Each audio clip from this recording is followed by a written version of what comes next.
Tyler Perry wasn't expected to steal the spotlight that night, but at the 25th BET Awards, he did just that. Audiences tuned in expecting the usual glitz, glamour, and celebrity buzz, but what they got was something much deeper. Known for his quiet demeanor and unwavering support of Meghan Markle and Prince Harry, Perry took the stage and delivered what many are calling a subtle yet scathing revelation. His tone was calm, but his message cut deep, challenging Meghan's carefully curated public image. Rewind to 2020, Harry and Meghan had just stepped away from royal duties, unsure of what came next. When the world turned its back, Perry stepped in. He handed them the keys to his $18 million Beverly Hills estate, funded their security, and ensured they had a smooth, dignified start to life in the US. But now, everything feels different. What made Tyler Perry's BET Awards speech even more explosive was the timing. Meghan Markle and Prince Harry had just begun shopping around a new documentary focused on power and freedom, a project meant to rebuild and reinforce their brand. But as Perry's carefully worded message echoed through Hollywood, the damage was immediate. Investors began quietly backing out. The trust they once placed in Meghan evaporated. The illusion cracked.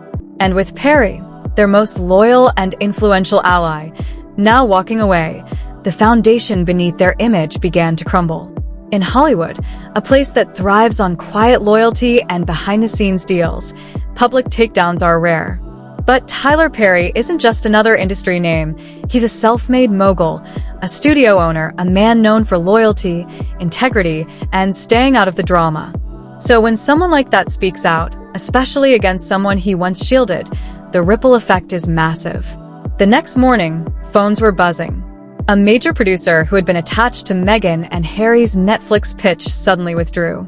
Another investor, already 2 meetings into development talks, told colleagues bluntly, "I don't want to be involved in something that feels this toxic." This wasn't about creative vision or production challenges. It was about character. Meghan's name, once seen as a golden ticket for platforms eager to appear progressive and inclusive, now signaled risk. Red flags.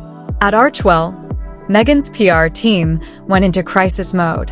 They reached out to media outlets attempting to spin the situation, pitching Perry as bitter, misunderstood, or out of touch.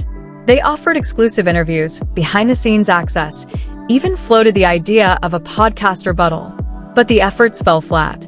Journalists didn't buy it. In fact, the harder they pushed, the worse it got. The media blitz reeked of desperation, and people started asking, what exactly were they trying to hide?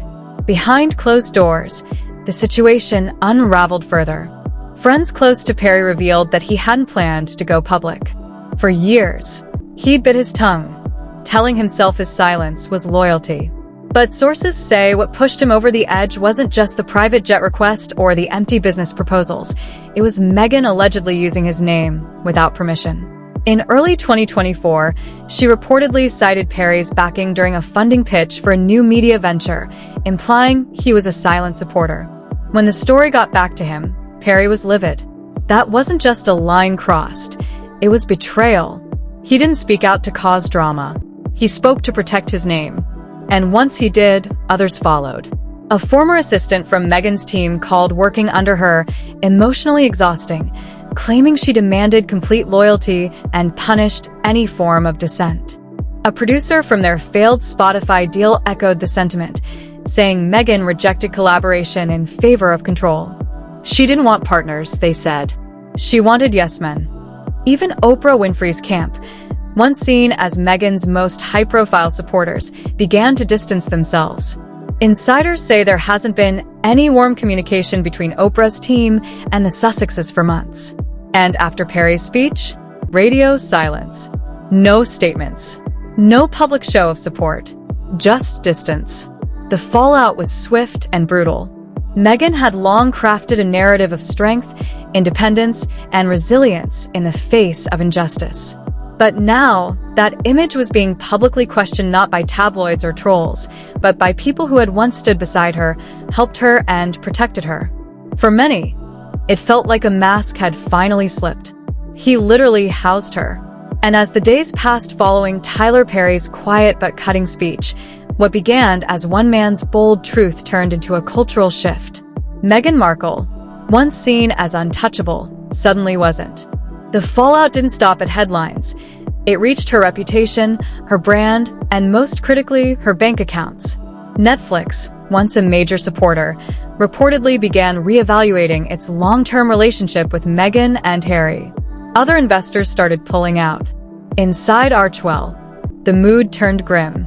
Projects were paused, new hires were frozen, and budgets were reviewed weekly. What had once been a thriving, buzz-heavy brand supported by Hollywood clout and public goodwill now stood in the middle of a firestorm of hesitation, damage control, and reputational collapse. For years, Meghan had leaned into a powerful narrative, a woman silenced by royalty, battling through oppression, standing up for herself and others. She was the underdog, the survivor, the voice of modern feminism with a royal twist. But now, with respected insiders stepping forward to share disturbing patterns, stories of emotional manipulation, excessive demands, and loyalty treated as transactional, people began to question how much of that story was ever real. Social media, once her strongest battleground, shifted rapidly. Hashtags that had once championed her cause were now flooded with criticism, memes, and cold side-by-side comparisons painting her as privileged and performative. For someone who had carefully managed every inch of her public image, this wasn't just a PR crisis. It was an identity unraveling in real time. Even former fans grew quiet. Media outlets that once fought for exclusive access now hesitated. Nobody wanted to be tied to a sinking brand. And behind the scenes, Meghan was spiraling.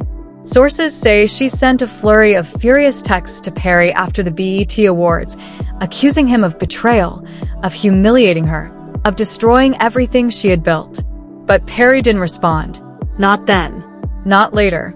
He was done. That silence was deafening. Friends of Perry confirmed what many suspected.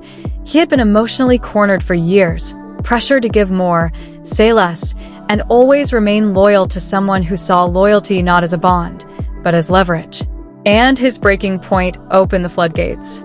A respected Hollywood publicist revealed that Meghan's team had previously tried to blacklist journalists for asking unapproved questions. A former Archewell consultant said Meghan often ignored advice unless it bolstered her chosen narrative. One ex-staffer put it bluntly, "It was a place where gratitude went to die." These accounts didn't go viral because they were shocking. They went viral because they all said the same thing: control, manipulation, emotional leverage. Even those who remained neutral in Hollywood began treading carefully. Studio execs joked that working with Meghan's team was like playing chess with a mirror. No transparency, no accountability, only spin. And then came the numbers. A recent US poll showed a staggering 30% drop in support for the Sussexes over the past year. In the UK, their popularity had long since plummeted, but now the fallout was international. Sponsorship deals were cooling. Creative partners were going silent. Meghan's once rising empire was now viewed as a cautionary tale, one wrapped in glamour but hollowed out by disillusionment. Through it all, Prince Harry remained mostly silent. Some insiders say he's working behind the scenes to salvage their brand. Others believe he's just tired, burned out from years of family fractures, media wars, and now watching their inner circle implode. Tyler Perry's speech wasn't loud or cruel. It didn't need to be. It was honest, quiet, precise. And that's what made it devastating. It didn't just expose one incident. It exposed a pattern. In an industry where reputation is everything, Meghan Markle just learned a brutal truth. Even royalty can be exiled twice. Once from the crown, and now from the culture.